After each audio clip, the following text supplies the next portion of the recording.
আপোনালোকে জানে যে আমাৰ চৰকাৰে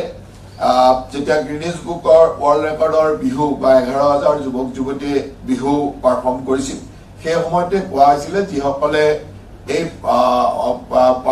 এই বিহুত অংশগ্ৰহণ কৰিছিল তেওঁলোকক আমি 25,000 টকাৰ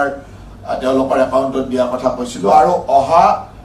এই মাহৰ 30 তাৰিখ আৰু অহা মাহৰ 1 তাৰিখ তাৰমানে 30 জুন আৰু 1 জুলাই দিনাখন সমগ্ৰ অসমতে বিভিন্ন মন্ত্ৰীৰ উপস্থিতিত এই লোকসকলৰ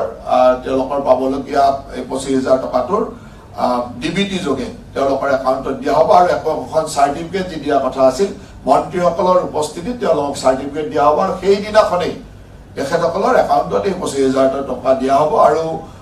মাননীয় মুখ্যমন্ত্ৰী ডাঙৰীয়া ডিব্ৰুগড় আৰু শোণিতপুৰত থাকিব আৰু বাকী বিভিন্ন মন্ত্ৰী বিভিন্ন জিলাত থাকিব ইয়াৰ আগদিনাখনে মই জিলাসমূহ কৈ দিছিলোঁ সেইমতে তেওঁলোকে সেই জিলাসমূহত থাকি এই টকাটো দিব আৰু সেই বিহুৱতী বা আমাৰ ঢুলীয়াসকলক সেই ধৰণে তেওঁলোকৰ চাৰ্টিফিকেটসমূহ তাত জিলাই জিলাই প্ৰদান কৰিব